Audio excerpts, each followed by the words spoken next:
Ladies and gentlemen, I've got 5:30. We'll go ahead and start the public forum. But before we start, our hearts in a moment of silence before we begin.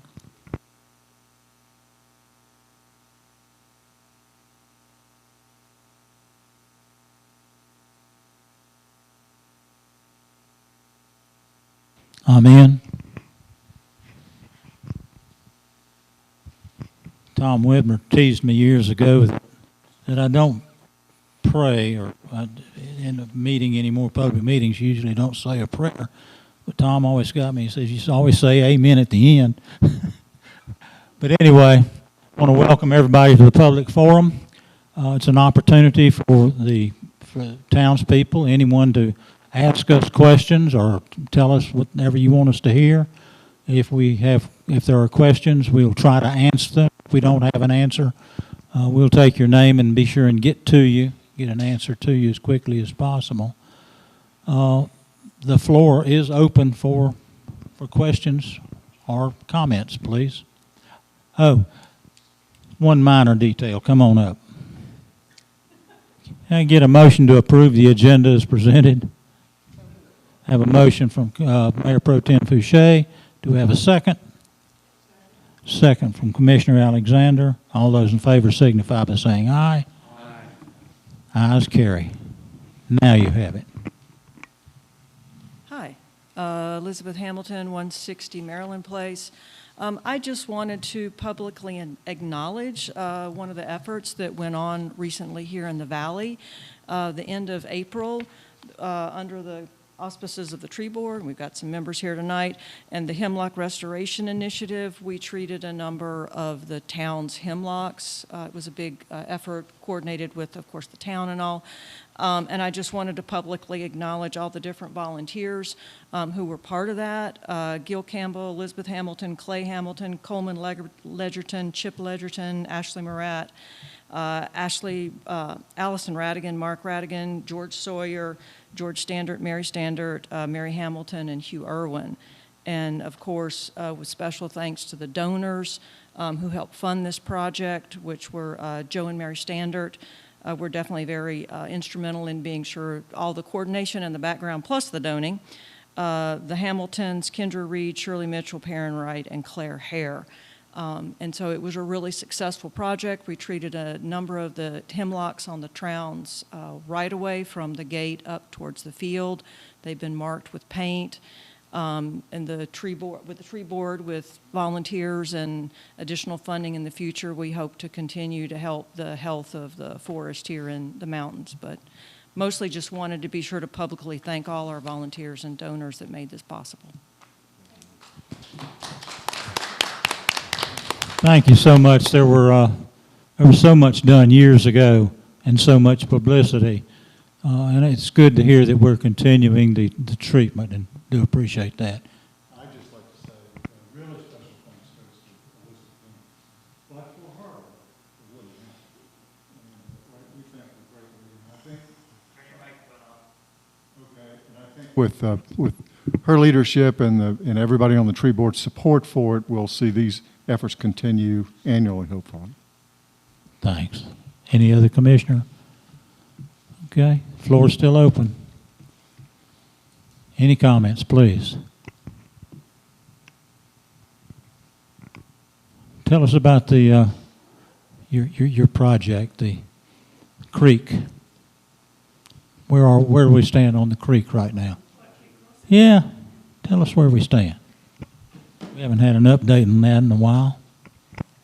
All right, Jean Norris, 192 Mississippi Road, treasurer for the Flat Creek Crossing Project. Where we stand.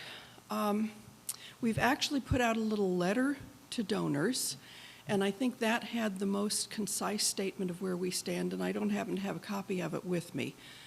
On funding, the funding from Pigeon River Fund, which is Western North Carolina Community Fund, has been extended by a year. Very short communication. So now we're anticipating beginning work in the fall and completing that first phase of bank stabilization by the end of next spring. We hope all of that works with what happens in the town. That's the best projection we could make. We have a contract now, delayed putting it all finally in place by a few months, but we now have a contract for the Accessible Parks funding. So what we are short at this point of being able to finish every physical part of it that we wanted to do is about $55,000 that we asked for from the tourism board, whatever they're called. Their name has escaped me right now.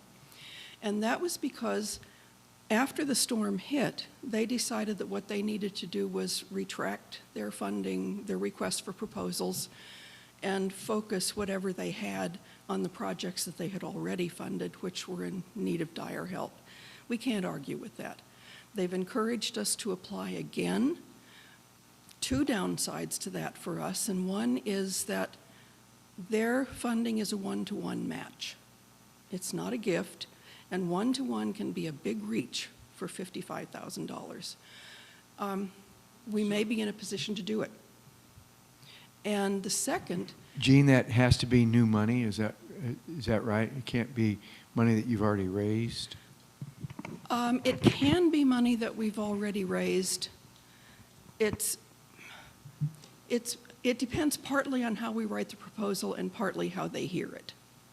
And the other thing is that they would really, really like for us to be putting in a proposal that's bigger than the Flat Creek Crossing project as we had defined it. They're not interested in the bells and whistles, the website stuff. Nobody's interested in that. They're only interested in the physical part. But they would really like us to cross the creek and put some picnic tables on the other side, which is a dream of ours. We'd like very much to do that. We have no idea how much it would cost to cross the creek. We may try to find that out pretty soon. And that's where the one-to-one match becomes a really big thing. So where are we? We're beaten down by the storm, as everybody was. We still think there is a project that can be built.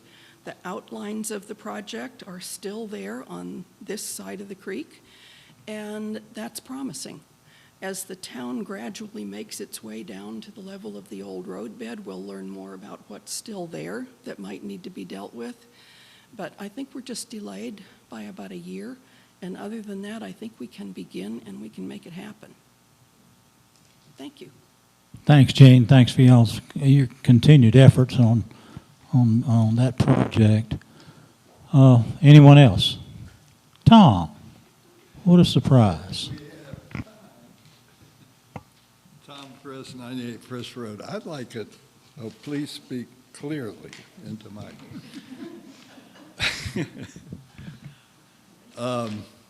I'd like to hear an update on the bridge and the park. I'm hoping the park's still in there, and why we can't start on the park before the bridge starts. And also tied to the stream, you know, used to be a swimming hole up by the Thielmans, and from time to time I see people coming down with children with towels. Is there some way, I mean, can we help make a swimming hole, or should we forbid it, or what's I the can comment on situation that. there? Go ahead. Thank you. That swimming hole still is in existence, and the kids go down there. Helene has created several other swimming holes, and the one that's across from my house at Texas Road Extension was even deepened, and even though it's really hard to access from that area, they are there every day, and they're having a grand time. And I don't even know that they notice the sign that says "Swim at your own risk," both at the Thielman pool as well as this one. And Tom, to answer you on the creating, to do anything in the creek, we've got to have permission of the Corps of Engineers to do anything.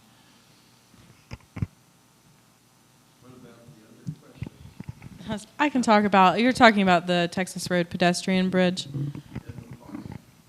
So I don't know about a park plan. I'm probably not the best person to speak on that piece of it, but the bridge itself, because we had a contract in place for the bridge to be replaced, that is part of our damage inventory that was submitted to FEMA. So they are using, the cost of the contract that we were given from CDC as the estimate of what it's going to take to do the replacement. So once those funds are obligated from FEMA, I expect that we will probably just move forward with the contract that we've already put into place with CDC. But, there may be more to come on that. So if we decide, maybe we want to revisit the design of it or, something along those lines, this gives us the opportunity to do that. But we're just, at this time, like everything else, or most other things anyway, we're waiting for the funds to be obligated with FEMA. And Tom, the park never was a formal plan. It was just talked about. But it was sort of when the bridge is finished, we would work and create something on the other side. And I think that's still alive. I think, the Don Reeds and Brinkley Melvin and his family and so forth are still interested in that sort of thing. So it's not dead. It's just. Yeah, I would say, in fact, Brinkley has told me he's ready to commit money for that, and we'll have to raise the money to do anything significant for the park. The town right now is just simply not going to have public money available. We're just not. You can't get blood out of a turnip, my grandmother used to say. But there are people that are willing to raise the money to do some nice things there. But we really do need for the bridge to be finished, not at least before we start the park, because just the construction of that bridge alone will mess up anything we try to construct now. But it's not forgotten. Yeah. Anyone else? Okay, no.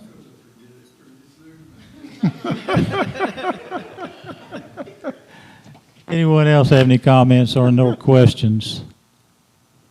Savannah, can we use this time that we're not going to be doing anything to have our attorney give us instructions before the meeting about the ordinance that we're going to pass? Can we use that? I gave you a table this time.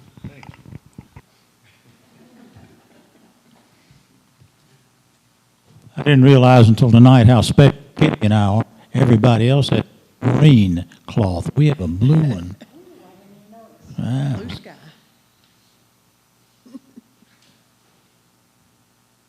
Have you all received the packet? All right, so this is. So this is. Can you hear me now? Okay. So they have no context yet. Oh. This change, yeah. Okay, no context at all. So there was a suggested motion, I think, on this agenda, though, right? Yes. Okay, so are you all aware that we were going to suggest a motion to authorize Savannah to talk to the MRA about using golf carts for accessibility transportation in an upcoming event? So in looking into that a little more, I think that the safest course is rather to do that by motion would be to do it by ordinance. It's probably me being a little paranoid. So today I drafted an ordinance for the board's consideration. The effect of the ordinance wouldn't be to allow the event to take place. It would still be an ordinance that authorizes the grant of a license in theory, but subject to the execution of a license agreement. And it authorizes your town manager to undertake any further actions that need to be taken within the parameters of the ordinance to allow for the golf carts to be used to provide that accessibility transportation. The ordinance also has attached to it a suggested license agreement that I do not think would change much in form, and that would allow the activity to take place in a way that made sure the town was protected. And in the most important part would be to allow for insurance to be provided for the agreement. So it's simply to add that ordinance to today's agenda. I think just a technical thing about ordinances that's important to keep in mind is that ordinances can only become effective at their first introduction if they are passed unanimously. Okay. If the commissioners are familiar with what happens during a music conference, and that's what we're talking about. We've got 2 music conferences coming up back to back. Usually most of our conferences during the summer are youth conferences where they bring a load of kids up on a bus. Well, music conference, everybody drives their own car, and traffic is terrible. Parking lots are full. People are going in circles, constantly looking for a parking place, and that's why MRA has asked for this limited use of the golf carts to shuttle people during that conference to cut down on some of the traffic. And Mayor, I will also say that they only plan to use 2 carts at a time, so the use will be limited, and that you all have a copy of the proposed ordinance and the draft licensing agreement in front of you. And we have some extra copies for anyone in the public who would like to look at it as well. So can we comment on what's been said, or are we not in an official meeting? No, we're not an official meeting. You can go ahead and ask questions of him right now if you want to get clarification. I just thought it would speed up the regular meeting a little bit. Well, I'll be honest with you. You're an attorney and I'm not. I liked item F that was on our agenda.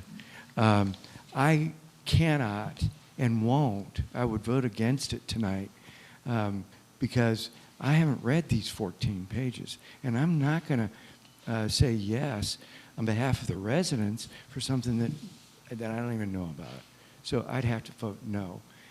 Therefore, with a music and worship conference coming next week, people are going to have to walk if we don't pass this, this item F on the agenda. My comments. And I think this is germane to the conversation because really what we're talking about here is amending the agenda and the dance steps that it would take to amend your agenda to be adopting an ordinance rather than a motion. The reason I think that this has to be done by an ordinance and cannot be done by a motion is because the general law in North Carolina is that golf carts are not allowed to be driven upon the road unless a town adopts an ordinance allowing for such use. So my worry is that if the town enters into a license agreement solely on the basis of a motion passed by the town council, that if something were to happen, the town would face liability because it would have arguably been outside of the town's scope of authority to authorize use of those golf carts because the wording said motion and not ordinance. A technical difference, but one that could become important if this matter went to court, as my managing partner likes to say. It is a technical business, the law. Any other questions or comments?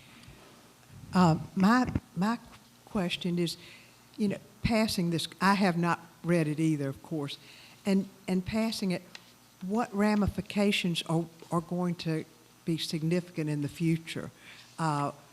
When maybe, I think I have been looking into golf carts for a long time, and it's a very tricky slope, and I know a lot of communities that I've looked into no longer do golf carts. I mean, they had to end up changing it. How tied into this will we be if we would pass this? I'm like Tom, I probably wouldn't tonight. I think we should have this discussion again in the regular meeting, but in my opinion, you would not be tied to it at all. This Okay. is a very limited license that would allow for the use of golf carts, it sounds like 2 at a time, for 3 days that are separated by a couple days in between them on a limited set of roads that is identified on a map and through specific times. And not for the use of the general public, specific to a specified list of certain golf carts that will have something, some sort of identification attached to them showing, what they're being used for. As far as, I understand receiving a large packet of material and the pressure to read that. I will say that the most important part of this is probably the first 2 pages. And I think that the license agreement itself is relatively dense. However, it's just a draft, and it does not have to be executed until before the event. So the most important thing I think to look at are those first 2 pages, and know that your manager and me will be working to make sure that any tweaks to the license are made before it's executed, if that's something that the board wants to do. You know, the PHC for 2 of the last 3 years had home tours, and realizing that there are a lot of folks who, especially, it was a walking tour, and especially with all the hills that we have around here, that not everybody could do that. So arrangements were made for 3 or 4 people with SUVs to take people up and down. There's no reason why the MRA could not do something similar. I'm not saying this to you. I'm just saying, what are the alternatives? And I think an alternative, rather than jumping into something that I'm not ready to jump into, there is an alternative, and that would be to suggest to them that they rent some SUVs or. Okay, before we get too much deeper into this, and I just wanted y'all to have an understanding before the ordinance was introduced tonight of what it was about. So I'm going to stop discussion now before we flesh it completely, and give us an opportunity during the regular meeting to do that, which then that would be on the record. Okay? Anyone else have any comments or questions? Mr. Mayor, I would just say at the beginning of the meeting, I think it would be appropriate to have a motion To amend. to amend the agenda I will. to remove item F and replace it Okay. with the ordinance. Good deal. And that just takes a majority to get it on the agenda. That's right. Okay, That's right. good deal. Anybody have anything else? Any questions of us? Any comments? Hearing none, I'll entertain a motion to adjourn until 6, and it's about 10 minutes from now, we'll start the regular meeting. So moved. Have a motion from Fouché and Dixon, first and a second, so all those in favor signify by saying aye. Aye. Opposed? Ayes carry. We stand adjourned until 6.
Folks, I've got 6 o'clock. We'll stand and face the flag and say together the Pledge of Allegiance. Give you time to get yourself situated.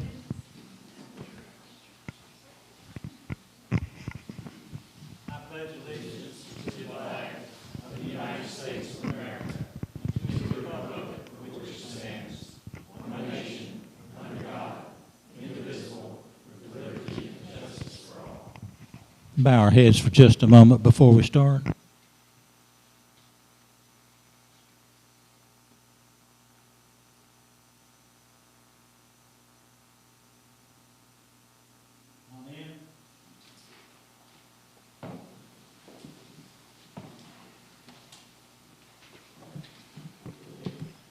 Commissioners, you've received your agenda via email, and hopefully you've had a chance to look over it.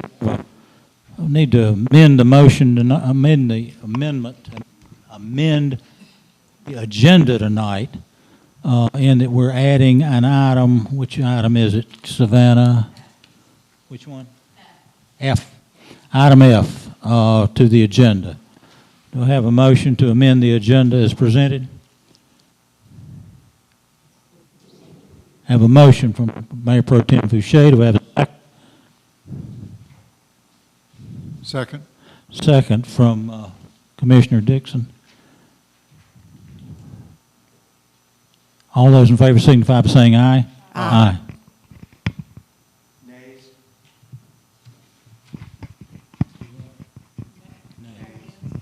Nay. Okay. The motion is amended as presented then. Okay. Clarify that the motion to amend to replace that item with a proposed ordinance Yes. circulated to the board. Yes.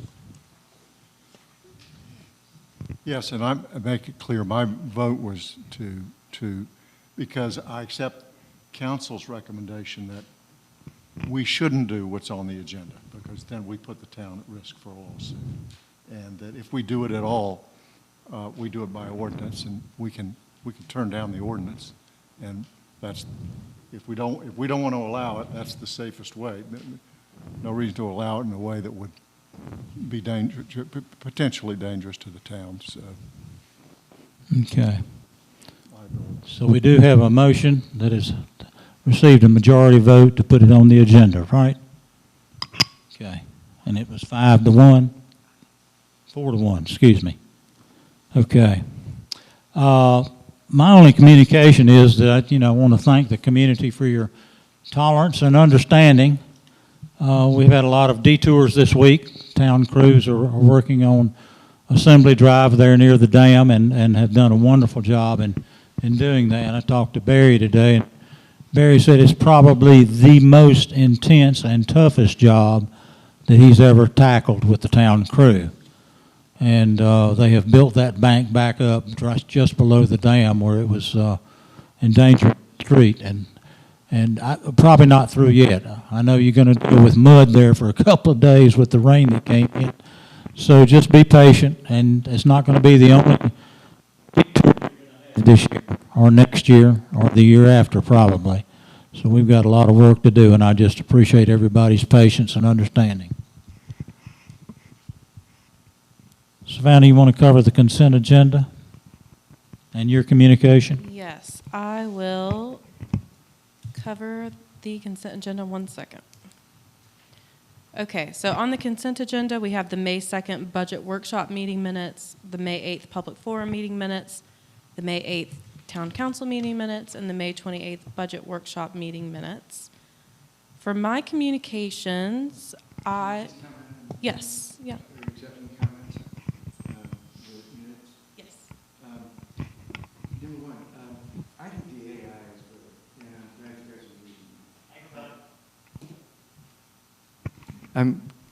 I'm glad the AI, you're using it for the minutes, and it's really good.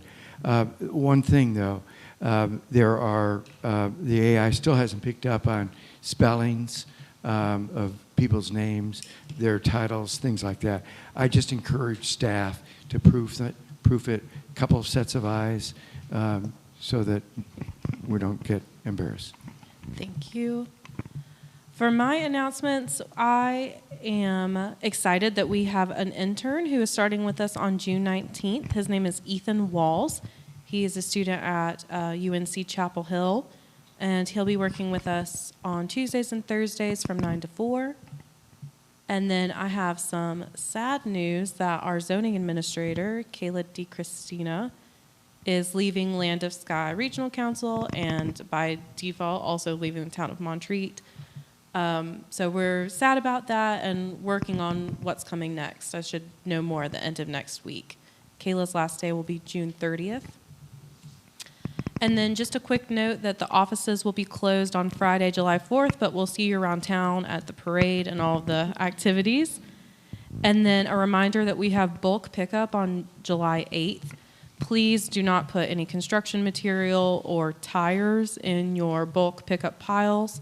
And unless you have a mattress, there's no need to call town hall to schedule your pickup. Just put it beside the road. A mattress does carry a small fee, so you'll need to call to schedule that. But otherwise, just put it beside the road. That's all I've got. Ethan, would you stand up and wave at everybody so they can see who you are? Yeah. Welcome. Hope you have an interesting summer. Thank you very much. We appreciate you interning with us. You're welcome. Thank you. Administrative reports, Commissioners. We've received reports from the Administration Department, Planning and Zoning, Public Works and Water, Sanitation, Streets, Finance, May Building Permits, and the Police Department. Are there any questions or comments on any of those reports? Yeah, here I go again. Sorry. That's what you get the bucks for. And this is a water question. And you know I jump into water with feet first, deep water.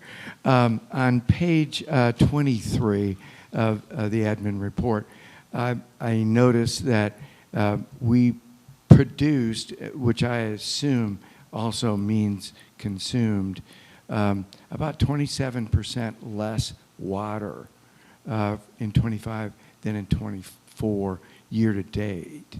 I assume, I'm sorry, for the month.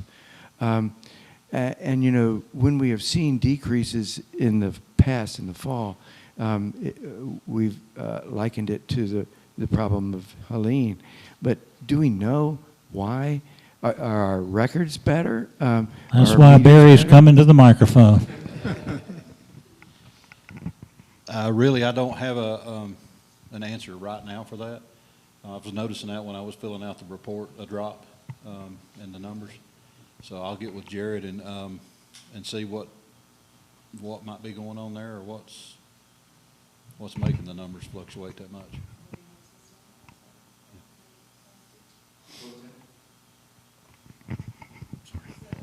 We're going to have an audit of our system, the meters and all of that, to make sure that everything is functioning correctly, like it should. Especially if you look at the hours pumped, we produced, half the, or 50% less this month compared to this month last year, but our pumps worked longer. So I just don't understand it. And you know, it wouldn't be such a big deal if it wasn't one of our two primary revenue sources, and it is. So. All this data that's put onto these monthly reports is off of the actual sheets that we have to send to state. So it's real-time data that we pull off of the wells. And, you know, we can actually look when we get time and see what the production is from each well, because, you know, several of them have some years on them. So we might, you know, look at your hours going up and the pump time or the gallons decreasing due to pump wear. So that might be, you know, showing us something also. So we'll take the time to do that, along with maybe this audit may be showing something. But what you're seeing is real-time hours. So. Yeah. Well, you know, I'm just thinking that if after the audit it's still a conundrum, maybe we need to do a special study on it. Yeah. And jump into it that way. Yeah, and there's several ways we can check everything coming from the ground all the way through. I'm hoping the audit takes care of everything that's from the Reed to Debbie to billing. They're supposed to come out, and it's going to be a third-party deal that, they're going to go through everything, so. Barry, I've got you, also in connection, and maybe related to that, in the sanitation, the tons of trash, May this year versus last year was dramatically reduced, 65, I think roughly 65% reduction from the year before. I don't know whether that is indicative. We just had fewer people here in May than we did, but that was a. We're noticing a drop in what Drew's picking up. This time of the year, he's usually picking up 6 loads of trash. He might get 2.5, 3 loads. So we've noticed a significant drop in what we've got. So I don't think we've got as many people in town. It just doesn't seem. What about the convenience center? The convenience center's getting used quite a bit. So maybe people are using that instead of. And the numbers there reflect it, The convenience center tonnages are pretty substantial. The other And day, a lot I of- came down to the convenience center, but it was, bags were stacked up outside, and I didn't know if at night, if you close the gate, if the bears can still get in. They can still get in. I run one out the other night, and he went out off the back of the dumpster, hit the ground and run back and forth, and then he went straight up the back corner like it wasn't nothing, over the barbed wire and kept trucking. So it's not slowing them down. So did they get into those bags that were outside? Drew had picked up some of it, but there's some of he did get into some of it, yes, ma'am. Wow. Any other questions of Savannah? On that note, please don't leave bags of trash outside of the dumpster. If there's no room, take it back home with you. Absolutely. No more questions on any of those reports? We have nothing under old business, but under new business, first item is the text amendment public hearing. Kayla? So I'll just remind you all that this was discussed. It was this came to fruition because of a text amendment that you heard in April and ultimately denied. Then you sent a recommendation to the Planning and Zoning Committee that they consider adding variances to the stormwater ordinance. So that's how this came to be, and I'll turn it over to Kayla. Kayla, before you come up, I did skip over public comment. Does anyone have any questions? Yes, come on up. Former Commissioner Lentz. Alice Lentz, 115 Eastminster Terrace. Thank you for your service, for your leadership. It is always fun for me to reflect on the productive work carried out when I was sitting over there with y'all. It's great to see you and great to be here.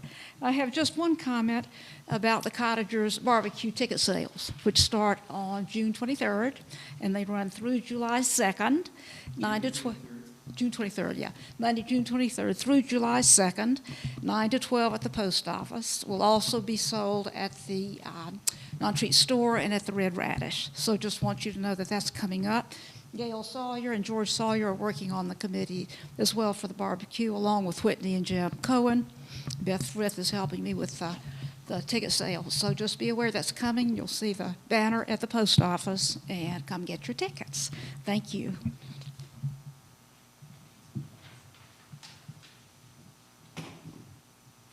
Kayla, one more thing before you come up. George, thank you for you and the kids from Durham, School of Durham, for all y'all did in picking up all that trash and so forth off of the trail and the creek. We sure do appreciate it, and looked like you were pretty authoritative out there as you were directing those kids every time I went by. You were shaking your finger or pointing them in the right direction, but we do appreciate it so much. Thank you.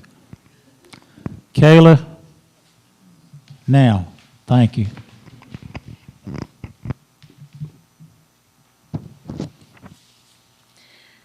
Right. Good evening, everybody. My name is Kayla DiChristina, and I'm the zoning administrator and the stormwater administrator for the town of Montreat. The text amendment before you tonight, TA 2025-01, is an amendment to the town stormwater ordinance. That's within the general ordinance, Chapter K, Article 3. And as Savannah reviewed with you guys, this text amendment began with the Board of Commissioners at the March meeting. Y'all directed the Planning and Zoning Commission to prepare an amendment to consider adding variances to the town stormwater ordinance. The town stormwater ordinance currently, as it is, does not allow for variances. So this was, the Planning and Zoning Commission investigated whether adding variance provisions to the ordinance was something that, that they would recommend. The Planning and Zoning Commission heard the text amendment at their April meeting. They approved the amendment as written unanimously, and it was put on your agenda for tonight. I know that Mason had some comments on the proposed text. I know, Brandon, you've reviewed them. I've reviewed them as well, and I'm okay with them. So do you guys have any questions for me? I know that's a little bit brief, but I don't want to get too in the weeds. Tom? Kayla, you know what I think is really interesting, what you told Kitty and I yesterday, and that was might want to share how many of the other jurisdictions have the variance. Sure. So out of all the jurisdictions in Buncombe County included, Montreat and Biltmore Forest are the only two jurisdictions that don't allow variances to the stormwater ordinance. Yeah. Okay. Kayla, if you'll sit down for just a second. This is a public hearing on this text amendment. So if anyone has any comments, please step to the microphone and make your comments, and we'll consider those. Step to the microphone. Are there any copies to the text that are here or present that I can see? You can make comments. We're not going to do questions and answers. We don't have any, we do not have any printed, no. Okay. But it's online. Right, not on the agenda. Yeah, we got it. Thank you. Thanks, Wade. Anyone else? Any comments? Okay, I'll entertain a motion to close the public hearing. I have a motion from Mayor Pro Tem Fouché to close the public hearing. Do we have a second? Second. Second from Commissioner Alexander. Any discussion? All those in favor of closing the public hearing signify by saying aye. Aye. Opposed? Ayes carry. Next item on the agenda is the adoption of the ordinance. Kayla? Yeah, so y'all should have the adoption ordinance in your packets. And so if you all can vote on whether to adopt the text as presented or as amended to include Mason's amendments. Is this the appropriate time for me to make a motion to amend Yes. the motion in the agenda? Sure. Yes, sir. Okay, I would like to, and I've got the text of the amendment here to pass around. I'd like to amend subsection B of the proposed new ordinance to add a sentence at the end of it that reads as follows. In connection with any variance to the 30-foot buffer required in section 305.1 between the built-upon area on a site and any perennial or intermittent surface water, the conditions imposed by the town may include, among other things, requiring any improvements constructed on the 30-foot buffer to be located, designed, constructed, and maintained to, 1, protect against erosion and sedimentation, 2, minimize adverse impacts on aquatic life and habitat to the maximum extent practicable, and 3, to protect water quality to the maximum extent practical. I don't criticize the text of the ordinance is initially proposed by Planning and Zoning, but I think this is an improvement on that. What it talks about is imposing conditions that are with some fairly general language, appropriate conditions, and what this basically makes it clear that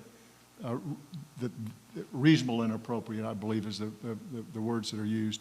This makes it clear that requiring minimizing any dilution of water quality or habitat or sedimentation, requiring that is reasonable and it is appropriate. And so it doesn't mandate any conditions. It just simply says that these are among the conditions that the Board of Adjustment can impose when it improves an encroachment on the buffer, which again clarifies the language to make sure there's no argument or lawsuit about what's reasonable and appropriate. And two, reminds the commission that that's the type of thing they can impose. And three, puts applicants on notice that, you know, they may be required to do that. If they're going to affect water quality, they can't do it without some substantial mitigative efforts. And Mason, can I ask him a question? Sure. Do you just want the text, was your suggestion for it to be added at the end of B, or would you Yes. have it be another subsection? No, it would be Right at on the end of B, after the general description of their ability to impose conditions. Got it. And this is just an example of what they can do when when the variance affects the buffer. And so everybody knows the way this is drafted, it affects the entire, and it's good. It doesn't affect just the stormwater buffer, but it affects other requirements in the stormwater ordinance. And so it would be a variance not just of the stormwater buffer, but let's say as a result of something, somebody wants to have a slightly smaller rain garden, or can't be quite the same square feet that is required. This would allow them to apply for a variance for that. So the motion, so commissioners understand, everybody understands, the motion is to accept, to approve the motion for ordinance number 25-06-001 for TA 2025-01 with the addition. Now, do we have a second for this motion to approve and add this addition? Does everybody understand? Yes. Is that correct? That is correct. Okay. Do we have a second? Second. Have a second from Commissioner Widmer. Now, any discussion and or questions? I'd just like to ask Mason, well, first of all, thanks for digging into it the way you did. I'm just curious to know how you came up with just those three conditions. Well, this language is adapted from some language in the model ordinance of the UNC. It has actually, which is not in our, the model ordinance actually has the sort of language we have in subsection A, which is here's what the person has to do to get a variance. But then it's also got two, what I'll call required variances. So for certain stuff, you're going to give them a variance.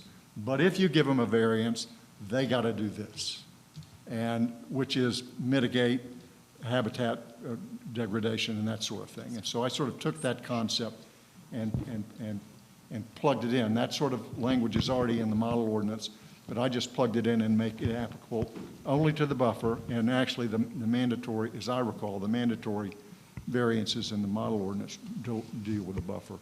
And changed the wording slightly because I just thought it was more appropriate, and that's where it came from. I have a motion with an addition. I have a second. Sarah, can I make one more point just Sure. for the audience so they know? We're approving a variance provision for the stormwater ordinance.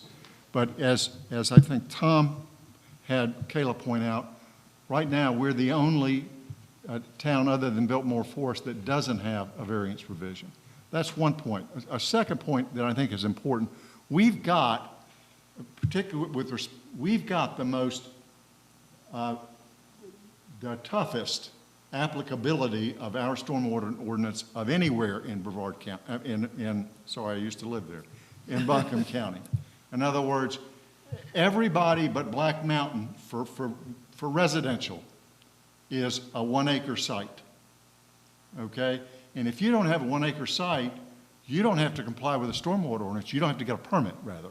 You do not have to get a permit. That's a chart that I've got for anybody to see. It came from the materials that were included in the packet. So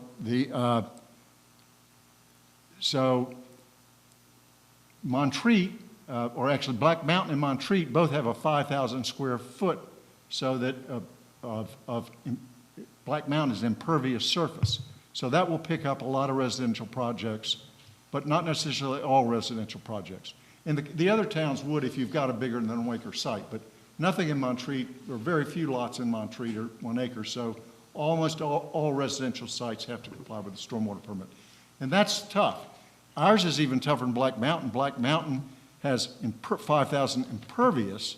We've got 5,000 disturbed, which includes surfaces that catches you into the stormwater permit more so than even Black Mountain. So we've got a tough ordinance. And I think that's great. I think it's important we have a tough ordinance, and I want the town to know it's a tough ordinance. But we've also got a lot of problem lots in this town, not problem lots, but unique lots. And I think it's fine to have a tough ordinance, but with a unique situation many lots are in Montreat, it's appropriate to have a variance process so that we don't unduly burden the people's ability to build homes on their lots and improvements. And you know, something else that Kayla said was we've got variance provisions for all of our building ordinances, but not for this one. The other thing, if I can just add one thing, we have very few exemptions to the ordinance, so it is very restrictive. And most of the lots in Montreat are quarter-acre lots, Yeah. which makes it even tougher. Have a motion. Have a second. All those in favor of the motion with the addition signify by saying aye. Aye. Opposed? Ayes carry. Thank you, Kayla, and good luck to you. Thank you, Kayla. Discussion on the geographic name proposed recommendation of Bear Brook. Savannah? Yes, so this was a request submitted to the United States Board on Geographic Names by some property owners here in town. They would like to name a currently unnamed tributary of Kitchen Branch. So this is a 0.3 mile tributary of Kitchen Branch that runs through this property owner's property. And they would like to name it Bear Brook, which is the name of their cabin. Or I think their cabin's name is Bear Brook Cabin or something along those lines. So just to match. Okay. Do I have a motion? Yeah, I'd like to move that, to recommend on behalf of the town of Montreat the name Bear Brook for an unnamed 0.3 of a mile long tributary of Kitchen Branch. I have a motion from Mayor Pro Tem Fouché. Do we have a second? Second. Second from Commissioner Alexander. Discussion and/or comments? Hearing none, call for a vote. All those in favor signify by saying aye. Aye. Opposed? Ayes carry. Budget amendments. Savannah. Yes, so over the course of our immediate Hurricane Helene response, money was moved out of the administration budget to assist with recovery.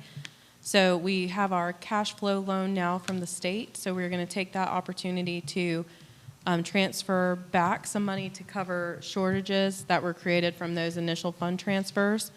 So this will help cover some administration shortfalls now that we're at the end of the fiscal year, and then also to cover a shortage in sanitation, and then move the remainder of that cash flow loan into the Hurricane Helene Recovery Fund, Fund 29. So that's what this budget amendment does. And that cash loan from the state was how much, Savannah? $122,000. Okay. Do we have a motion? So moved. I have a motion from Commissioner Whitmer. Do we have a second? Second. Is that Grant or was that Mason? Me. Mason. Have a motion, have a second. All those in favor signify by saying aye. Aye. Opposed? Ayes carry. Item F, Savannah. Item E is our fiscal year 25, Sorry. 26, that's okay, budget ordinance. Do we have to do that? Yes, we do. So you all are familiar now with our budget ordinance from our budget workshop and our various conversations, but I'll just go over a brief overview. So the proposed budget totals just over $2.5 million. It's a 5.79 overall decrease from the current fiscal year. We are prioritizing staff compensation, police operations, and storm recovery. The fund balance remains at a healthy 32%, but despite the Helene-related expenses. We will work on a plan to restore it to our 40% internal policy, but I do just want to remind both the board and the public that that policy allows for us to dip below that 40% in cases of emergency. So we are healthy financially and looking forward to next fiscal year. Okay. Before I take a motion, just for the public's information, commissioners have met in twos or singly with Savannah to discuss the budget. We had a budget hearing, was it last Friday? A week ago or 2 weeks ago on a Friday, and we had a few I think one public comment, maybe two. Nothing other than that. So the commissioners are well aware of the budget. We're not just flipping through it. We've been working on the budget along with Savannah for probably 2 to 3 months now, and heard various presentations from staff members on their particular departments. So I'll entertain a motion, if I could, to adopt the budget. I move to adopt the budget 25-26. Commissioner Alexander has moved to adopt the budget for year 25-26. Do we have a second? A second. Second from Commissioner Dasher. Any questions, discussions, or comments? All those in favor of the motion signify by saying aye. Aye. One more year down, guys. And thanks to you and the staff for doing a great job. Thank you. Most of the credit goes to Rachel. She's not here tonight, but she has worked very hard on this budget. So thank you, Rachel. Okay, item F, which was added at the beginning of the meeting as in addition to the agenda. Item F is the golf carts for 2025 workshop and music conference. Brandon, I'm going to let you present this one. Do you want it? Okay, thank you. All right, so this issue came to me earlier this week. I think it's new to the town as well. And I think the request came in from the Montreat, from the MRA. And the request was to be allowed to use golf carts for transportation for the upcoming event that's being put on. And I would have to look at my notes to tell you what that is, but I know it involves a music conference being held at the Retreat Center.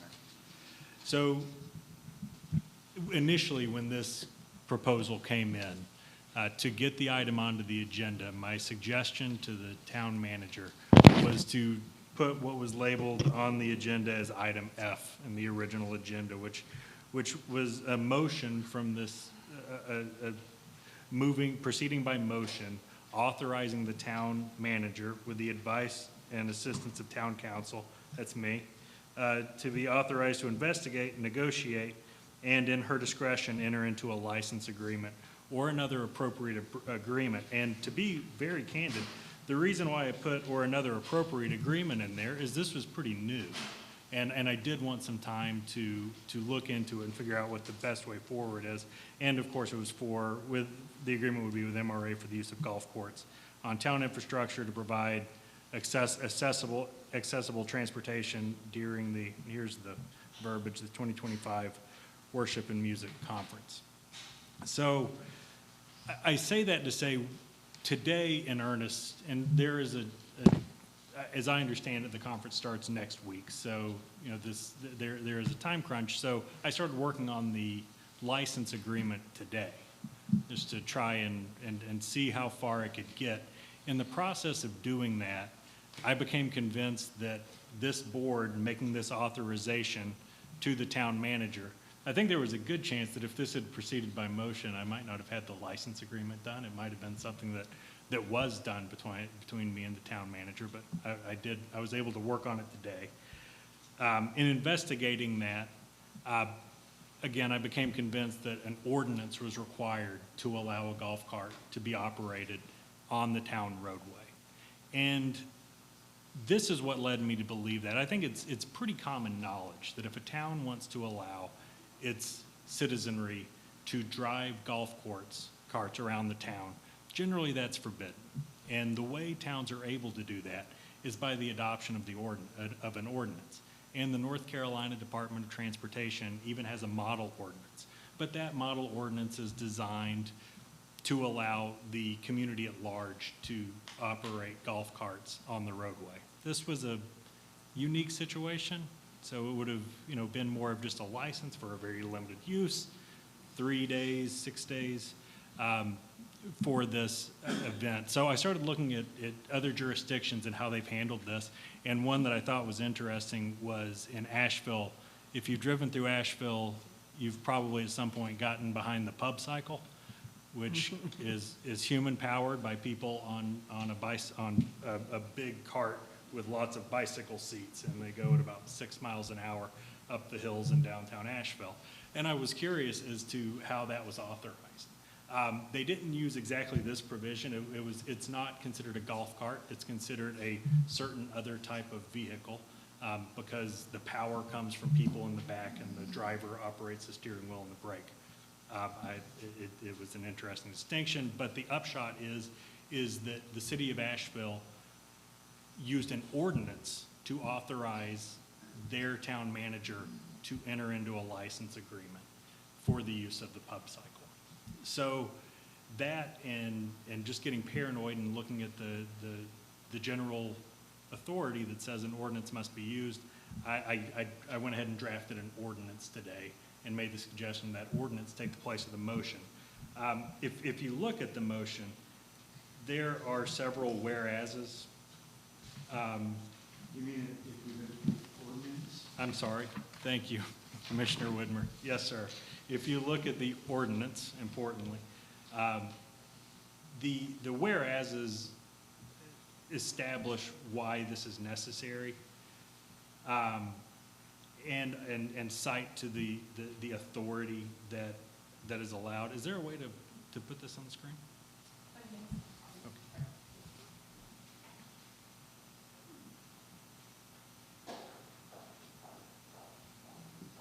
But the most important part of this ordinance, and it's going to sound eerily similar to the motion, is at the bottom of page 1, and it's that first paragraph in the now therefore section of the ordinance. It reads, the town grants a limited and exclusive license to the MRA for the use of golf carts to provide accessible transportation options for attendees of the program. The program is defined above as the music conference. On those certain roads within its municipal limits highlighted on the map attached here to as Exhibit 1, that map is in fact attached. It highlights the roads that would be used. Subject to the MRA's acceptance and execution of a limited license agreement governing the same would be their use of the golf carts, which shall be substantially similar to the draft attached here to as Exhibit 2. The license agreement is just a draft. It would need to be negotiated between the parties, but I think there are certain things in there that just wouldn't change. And I think that similar to how the motion would have allowed Savannah to negotiate those terms, this ordinance just allows your town manager to negotiate those terms of the license.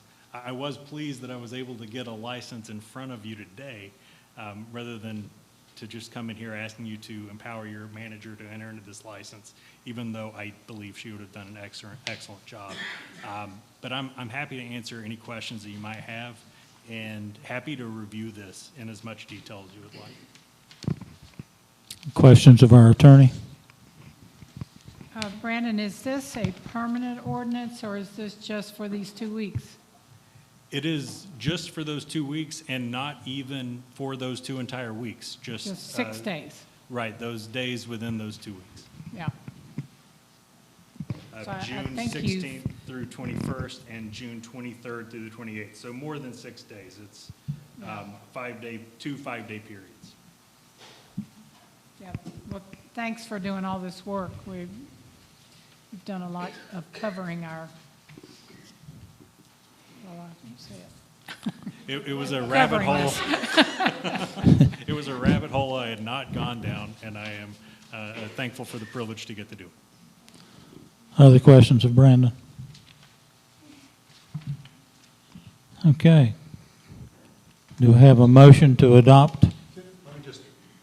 Just to clarify, so. Sure. The motion would have been for a license agreement that the town manager approved, and the ordinance is no different in this, except that we know that it's going to be substantially similar to this with all the insurance requirements and everything that's in this draft. That's absolutely correct. I frankly was able to work a little faster than I thought I would be able to. Can you state what the motion would sound like? It would be a motion to approve the ordinance as presented. I so move that. I have a motion. Do I have a second? You have a second, right? I'll second. I have a motion. I have a second. Floor is open for discussion. Brandon, I'll just say what I said before. I just cannot approve an ordinance that I haven't read. And I'm approving a 14-page ordinance, even though the actual ordinance itself is just the first couple pages, right? But we are approving all the following pages as well, correct? I don't think that's, I think that the ordinance is all that's being approved. The reason that the license agreement is attached is because I wanted to give the board as much information as I could. And since I had a draft ready, I wanted to present it. I don't think that you are approving that ordinance. I think that you are putting some guide rails up for your town manager and for me in saying that whatever is ultimately approved should be substantially similar to what you approved tonight, or to what was attached to the ordinance that was approved tonight. So I think it sets some guideposts, but I do not think that it sets in stone what the license agreement would have to be. So the first 2 pages are the license agreement. No, the That's first. the ordinance. Yeah. No, The first 2 pages of the license. The first 2 pages are the license agreements. The rest of it's the ordinance, right? No, No. okay. So the first 2 pages are the ordinance. The following pages are the licensing agreement. The licensing agreement is much longer than the ordinance itself. So we're only approving the ordinance. You would be approving the ordinance, The which is first an 2 pages. ordinance to authorize the town manager to enter into a licensing agreement, which is, we're just giving you an example in the following pages. Well, more than an example. It's Brandon's recommendation. Brandon, could I ask you a question? Section 2 of the ordinance says the town manager, with the advice of the assistance of town council, so she's looking and will be getting your advice in terms of finalizing and making any changes to this agreement and executing it. That's correct. Any changes to that license agreement, I would be working with Savannah to make. Other questions? Does this have to pass unanimously? In order for the ordinance to become effective upon adoption at today's meeting, the vote would have to be unanimous. I have to say, guys, I just feel really against doing something like this that we haven't even had a chance. That was nothing against you, believe me. You've done a yeoman's job on this, but an ordinance that was produced this morning or this afternoon that we haven't had a chance to reflect on. just isn't what we're supposed to do. Okay. Can we take the time now? I mean, Well, that's what this floor, I mean, it's what this discussion's all about. If you can convince Tom otherwise, if not, Tom's not going to vote for the ordinance. So therefore, it's going to be moot point. It's not going to pass. So that's what the floor's open for discussion, and that's what we're here for. Mason, what's your take? Well, I've reviewed the license agreement quickly, but I've reviewed a lot of license agreement in my time. It's a fairly common type of agreement, and I think overall that it's a good agreement. It seems to be a normal and appropriate agreement for this type of circumstance. It limits the use of the golf course. One, it provides, requires them to provide insurance.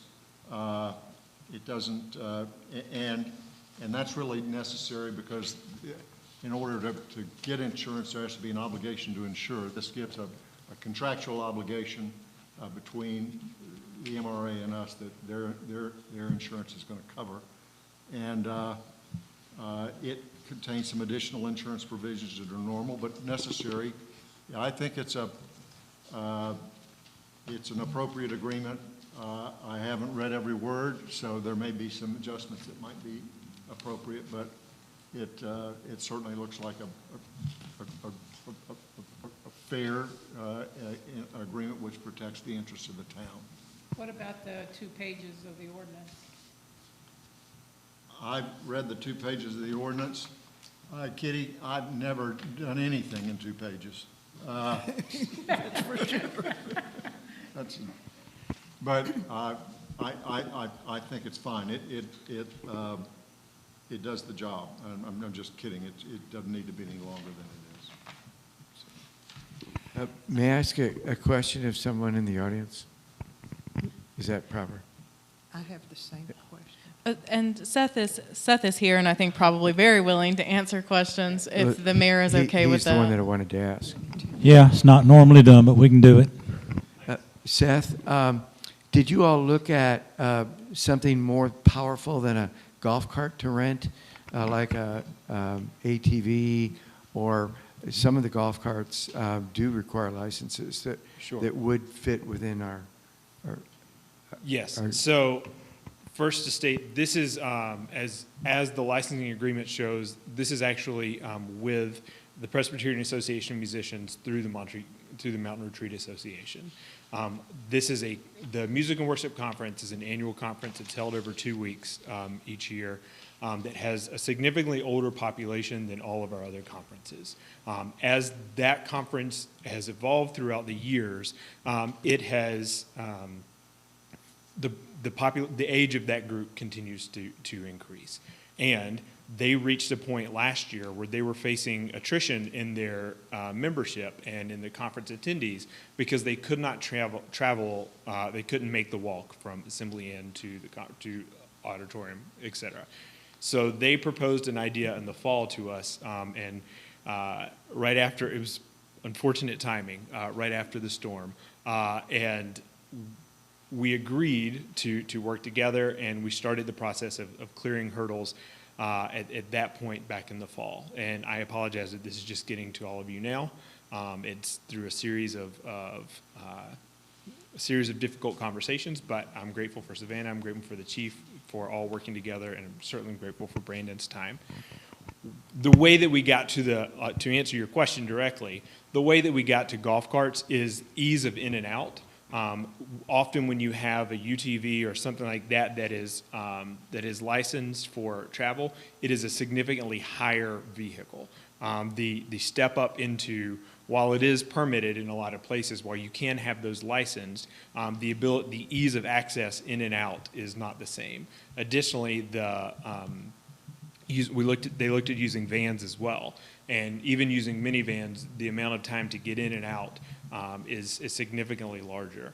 And so the golf carts were proposed as an option because you hop on, you hop off, not literally, obviously, given the circumstance, but you get in and you get out without needing doors, without needing anything else. And so that is why the golf carts were chosen for this.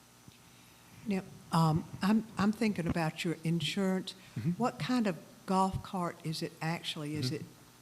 It is a 6-seater golf cart, and it is insured. The Presbyterian Association of Musicians has an insurance policy. I sent a copy to Brandon and to Savannah this afternoon that meets the standards of, as far as I understand, and as far as the specific numbers on there, that meet the standards of the proposed license agreement.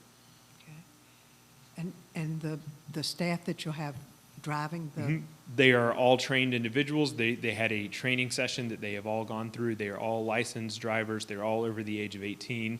They meet all the standards that are laid out in the in the license agreement, and they've all been through a significant training.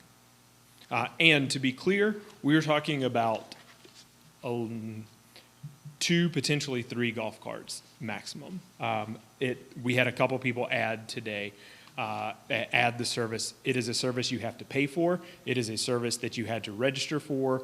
It is a service that you will not be, nobody can just walk up to the golf carts and hop on. You have to have a pass. You have to be registered. And so we know exactly how many people. Yesterday it was 11. I think the number today is a total of 15 for the first week and 9 for the second week, individuals who are going to be utilizing this. So it's not as though there's a fleet coming around. It's 2, possibly, I think it's 3 golf carts the first week and 2 the second week. Seth, I want you to make sure you understand that I am not opposed to the idea. I am opposed to us passing an ordinance that Totally. we just as got. would I if I were in your case. Yes. Any other questions of Seth? Thank you, Seth. Commissioner Whitmer, I, of course, as town council, I don't have an opinion as to whether this should be passed or not, but if it would make the town council, or I'm sorry, the town commissioners more comfortable, I would be happy to take instruction that prior to the execution of the agreement that I confer with Commissioner Blake. I will say that several of the work products that I have put before this board have been improved by talking with Commissioner Blake. And I think that there's, had this stayed as just the motion on the agenda, I think that there is a very good chance that this board would have not seen a license agreement today. I will tell you that I probably would have reached out to Commissioner Blake because it's nice to have a second set of eyes who knows Montreat and the law look at these sort of things. But I don't think that this license agreement would have necessarily come before this board. I think it would have been something that would have been handled by your very capable town manager. I think that we could go over the license agreement in detail if you like. I think also, again, I am happy to take instruction to let Mason and Commissioner Blake, I'm sorry, I'm not trying to assign you homework, but if he is willing to, if he is willing, I would certainly involve his counsel in completing this task. Are the commissioners interested in accepting the motion with the caveat that Brandon has just offered? Yes, should amend the motion, Okay. So you amend the motion such that the motion stands that we adopt with the caveat that Brandon confer with Mason. Yes, or Savannah. And Savannah. And Savannah. I'll second that. Okay, have a motion and a second. Does that change anything for you, Tom? Yes, it does. Okay. I'm going to call for a vote. Is everybody ready to vote? All those in favor of the motion signify by saying aye. Aye. Opposed? Ayes carry. Thank you. Sort of thank you there. Okay. Floor is open for public comment. Good evening, Wade Burns, 779 Foreman siding, previously known as 778 Foreman siding, before corrected by the EMS to make sure we were odd numbers because of the side of the street we were on in the ETJ. I'm speaking to you now because, as you are aware, my wife and I built a house up in the ETJ and got our certificate of occupancy 2 years ago this August, and we've been living there. And we sold a lot that we owned to a wonderful neighbor whose grandfather built the house that Dr. Kenda Foreman lived in. And as we were pursuing building up there, our neighbor, who I respect, shared with me he really did not want to see any development in the lots next to him because he would like it to be as it was when he was a child. And we offered to sell our property to him at a great discount, but didn't reach an agreement. And so we proceeded to try and move toward building. So my neighbor would have preferred that we not build, and that's not an uncommon phenomenon inside the gate. And so we had a disagreement. And so we pursued building permit, zoning permit, and so forth, and did so. Then there came an issue of interpretation of the front yard setback, and so we agreed to just file for a variance to let that be aired and clarified, and so we did, and that was approved, along with a variance to allow our chimney to be built in the 15-yard side yard setback.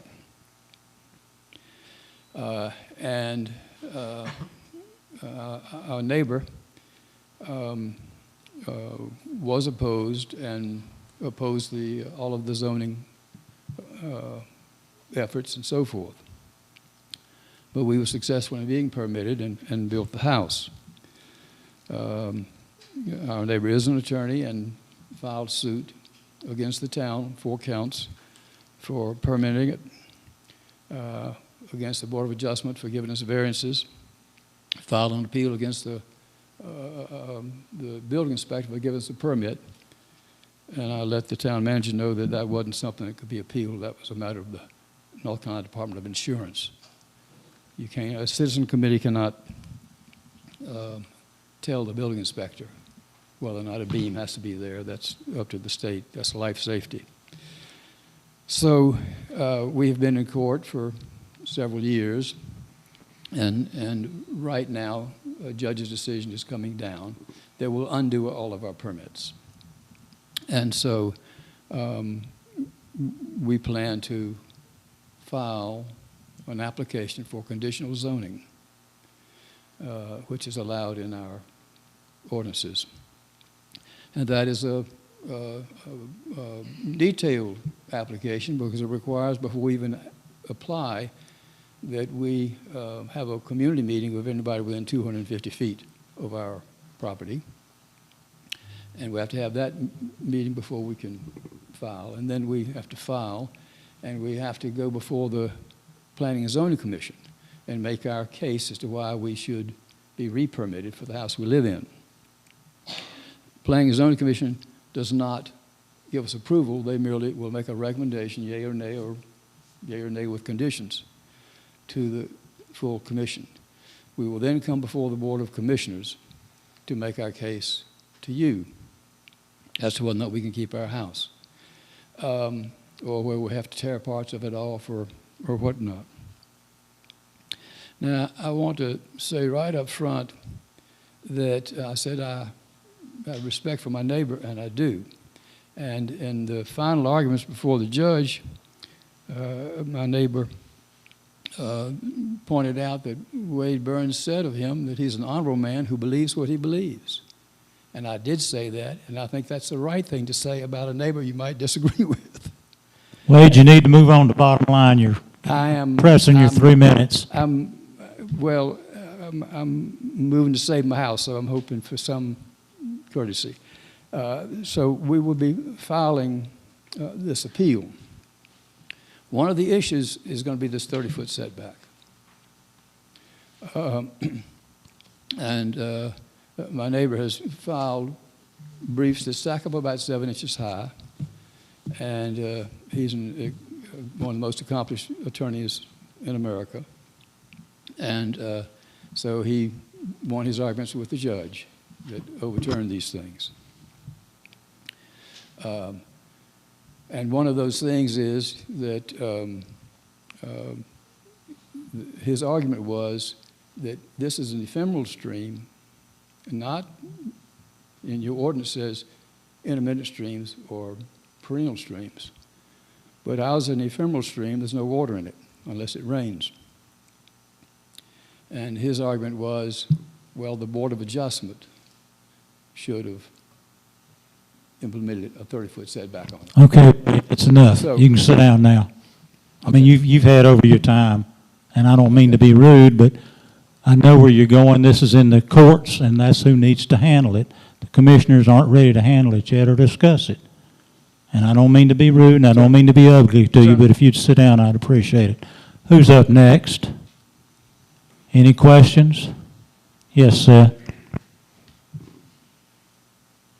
Seth Hagler, Mountain Retreat Association. I want to thank y'all for your willingness to undertake this conversation tonight about the golf carts in the last minute.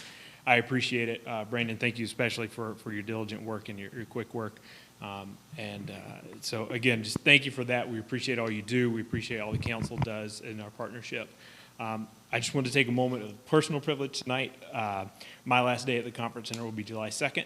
I am moving to join my family in Knoxville, where they have been since the storm, and just want to say a special appreciation to each of you, to Savannah and Kayla and Angie and all the staff and of the town, and we've appreciated that partnership especially. It's been very meaningful, and I'm grateful for all the time that we've had and for the great work that this town does. Montreat is a special place. I love the conference center, I love the town, I love all of y'all, but I love my family more. It's time for me to move on and be with them right now. So thank you. I appreciate it. Thank you, Seth. You're going to be missed. You going to take your moles with you? I've been working on getting rid of moles for a long time. Anyone else? Yes, sir. All right, Ethan Walls. I'm the incoming intern here, and to the board, I would just like to say thank you for giving me the opportunity to work with the town of Montreat. Thank you especially to Savannah for giving me the opportunity, and I look forward to getting to work with you and addressing the many challenges that this town faces. All right. Thank you. Thank you, Ethan. Like I said, anyone else? Okay, Commissioner Communication. Anybody has anything? I do. We received an offer from Kathy Dodson to build a "Don't Feed the Bear" signs. Now, I brought this up, I think it was a couple meetings ago. Gatlinburg has a whole bunch of "Do Not Feed the Bear" signs, which they feel are effective. Kathy's offered to make the sign herself, and I like the design. I think that can be worked out with Public Works in Savannah, but I'd like to take Kathy up on her offer and let Savannah decide and Barry where the sign goes and all that stuff. But it won't cost the taxpayers a nickel, and it will put all those folks coming into town that aren't familiar with Montreat. It will be a very instant reminder, or not reminder, but instant attention getter that bears are a problem in Montreat and you don't feed them. So I'd like to, I don't know that requires a motion, but I'd like to get a consensus from the commission that Savannah can accept that offer and work with with Kathy on the sign. Do I see heads nodding? Is that okay? Yep. Tom? I would just like to say, as a Commissioner for Communications, I like the idea. I would like to perhaps look at other options of what design options Okay. besides what Kathy All right. submitted. Well, my motion would then be to also involve Commissioner Widmer in the design of the sign and approval. And Okay. I'm sure Kathy's flexible about what she would put up. So, But maybe even a different type of sign too, Sure. not just the design, Sure. but plywood breaks down. the important thing is that we have a good sign, and I'll let Tom and Savannah do, but we need to let people going through those gates, and it's the first or second time, to know that you don't feed the bears. Okay, as long as y'all bring it back to the commissioners and let us see it before we see it on the street. Okay? Okay. Anyone else?